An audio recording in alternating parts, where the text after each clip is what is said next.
বর্তমানে ব্রিটেনে যে বিষয়টি বেশি আলোচিত হচ্ছে সে বিষয়টি হচ্ছে ইমিগ্রেশন। ব্রিটিশ সরকার আজ 12 মে 82 পৃষ্ঠার একটি শ্বেতপত্র প্রকাশ করেছে। শ্বেতপত্রে কি কি উল্লেখযোগ্য বিষয় আছে সে নিয়ে আমরা কথা বলবো বিশিষ্ট আইনজীবী ব্যারিস্টার তারেক চৌধুরীর কাছ থেকে জানব এই শ্বেতপত্রে উল্লেখযোগ্য কী কী আইন আছে, এতে ব্রিটিশ বাংলাদেশি সহ ইমিগ্রেশন সেক্টরে কি কি পরিবর্তন আসতে পারে। তারেক ভাই, আপনাকে ধন্যবাদ। আজকে তো আমরা দেখলাম শ্বেতপত্র এটা উল্লেখযোগ্য আমাদের কমিউনিটিতে এফেক্ট করতে পারে কি বিষয়গুলো আমাদের একটু বলবেন। ধন্যবাদ। আমরা যেহেতু ইমিগ্রেন্ট কমিউনিটি সেজন্য ব্যাপক প্রভাব পড়বে, অনেক লোক এতে এই এফেক্টেড হবে এই নতুন ঘোষণার ফলে, হোয়াইট পেপারসের কারণে। তবে আইনটা কার্যকর হতে আরও অনেক সময় লাগবে, শুধুমাত্র শ্বেতপত্র প্রকাশ করা হয়েছে। যেটা হচ্ছে প্রথমত ওয়ার্ক পারমিট হোল্ডার্স যারা, তাদের জন্য এটা প্রভাব ফেলবে। যারা ওয়ার্ক পারমিটে আসতে চায় তাদের জন্য প্রভাব ফেলবে। স্টুডেন্ট যারা রয়েছে তাদের জন্য প্রভাব ফেলবে। এখানে যারা সেটেলড হতে চায় তাদের জন্য প্রভাব ফেলবে। প্রথমত ওয়ার্ক পারমিটে কেউ যদি আসতে চায় সেই ক্ষেত্রে ওয়ার্ক পারমিট একটা লেভেল রয়েছে, আরকিউএফ লেভেল, এটা 3 বর্তমানে রয়েছে, এটা আরকিউএফ লেভেল 6 হবে, অর্থাৎ গ্র্যাজুয়েট লেভেলের জব হবে। যেহেতু গ্র্যাজুয়েট লেভেলের জব হতে হবে, গ্র্যাজুয়েট পাস হতে হবে সেরকম না, কিন্তু গ্র্যাজুয়েট লেভেল ইকুইভ্যালেন্ট। সুতরাং গ্র্যাজুয়েট লেভেলের যদি জব হয় সেই ক্ষেত্রে ল্যাঙ্গুয়েজটাও যেটা বর্তমানে B1 রয়েছে সেটা B2 করা হবে। এই হচ্ছে ওয়ার্ক পারমিটের ক্ষেত্রে। ওয়ার্ক পারমিটের ডিপেন্ডেন্ট বা স্টুডেন্ট ডিপেন্ডেন্ট যদি কেউ আসতে চায়, স্টুডেন্ট অ্যাডাল্ট ডিপেন্ডেন্ট, সেই ক্ষেত্রে এতদিন যাবৎ কোনো ল্যাঙ্গুয়েজ লাগতো না, এখন ল্যাঙ্গুয়েজ লাগবে, সেটা ইন্ডিকেশন দেওয়া হয়েছে A1 লাগবে। অন্যান্য সেটেলমেন্টের ক্ষেত্রে যেটা হচ্ছে যে আপনার B1 থাকে সেটা B2 ল্যাঙ্গুয়েজ লাগবে। সেটেলমেন্টের জন্য যেটা বিশেষ করে পয়েন্ট বেস সিস্টেমের, যেটা 5 বছরে হতো সেটা 10 বছরে করা হচ্ছে, এবং 10 বছরের মধ্যেও আরেকটা কিন্তু রয়েছে, এক্সেপশন রয়েছে, যে 10 বছরের মধ্যেও যদি কেউ এক্সেপশনাল কিছু করে, এটা বলে আর্ন সেটেলমেন্ট। আর্ন সেটেলমেন্ট যদি করে সেই ক্ষেত্রে সে হয়তো 5 বছরে 4 বছরে বা 5 বছরে 6 বছর এরকম করতে পারে, 4 বছরে না, মানে 10 বছরের চেয়ে কম সময়ে করতে পারে। এটা হচ্ছে সিটিজেনশিপের ক্ষেত্রে সরকারের পরিকল্পনা আছে, আর্ন সিটিজেনশিপ, সময়সীমা কমানো বাড়ানো এইসব ক্ষেত্রে রয়েছে।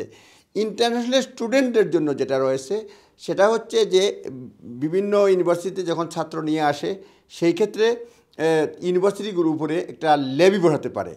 স্টুডেন্ট রিক্রুটমেন্ট এজেন্সির উপরে একটা নির্দিষ্ট ঘোষণাপত্রে তারা সাইন করতে হবে। কিছু কিছু ক্ষেত্রে আরও কড়াকড়ি আরোপ হবে। তারপরে রয়েছে আপনার শর্টেজ অকুপেশন লিস্ট, বর্তমানে রয়েছে ইমিগ্রেশন স্যালারি লিস্ট, সেটা বাতিল করে হবে যে টেম্পোরারি শর্টেজ অকুপেশন লিস্ট।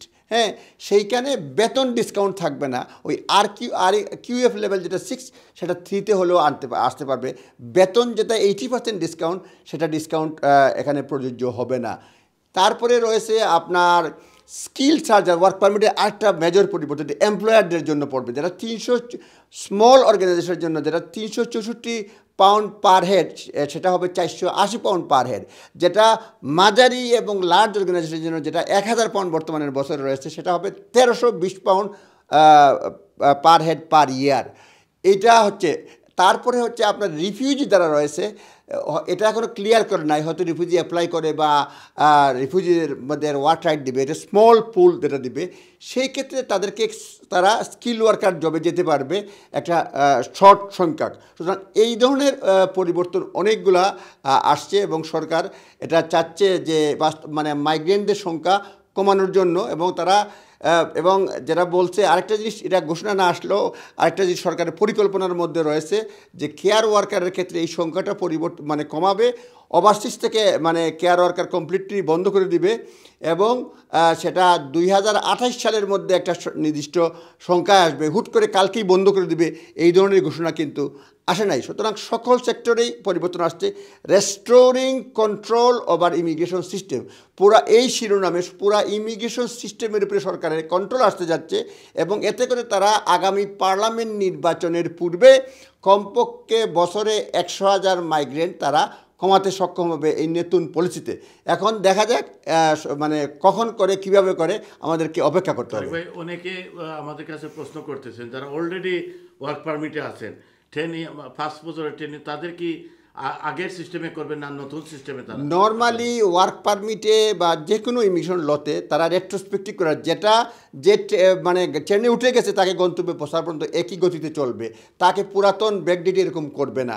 সুতরাং তাদের কোনো চিন্তার কারণ না। এই জন্যই বলছি, কারণ সরকার আইন করবে, যারা হয়তো সেই ক্ষেত্রে অনেকে দেখা গেছে যে তারা যদি করেও ফেলে, কথার কথা করবে না, করে ফেলে তাদের মানে তাদের জাস্টিস হবে না। কারণ তারা বলবে তারা তো এই ধরনের চিন্তা করে এই ওয়ার্ক পারমিটে আসে নাই। তারা যদি জানতো 10 বছর লাগে তারা তো আমেরিকা যেতে পারতো, তারা কানাডা যেতে পারতো, বা human rights argument, family planning, life planning রয়েছে।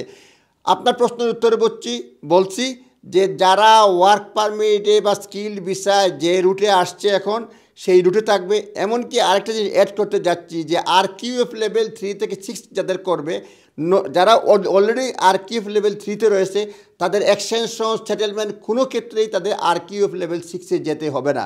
সুতরাং চিন্তার কোনো কারণ নাই। যারা রয়েছেন শুধুমাত্র অপেক্ষা করতে হবে নতুন আইন কখন কার্যকর হয় এবং কোন সময় বাস্তবায়ন হয়। প্রিয় দর্শক, আপনারা শুনলেন শ্বেতপত্রর মূল বিষয়গুলো।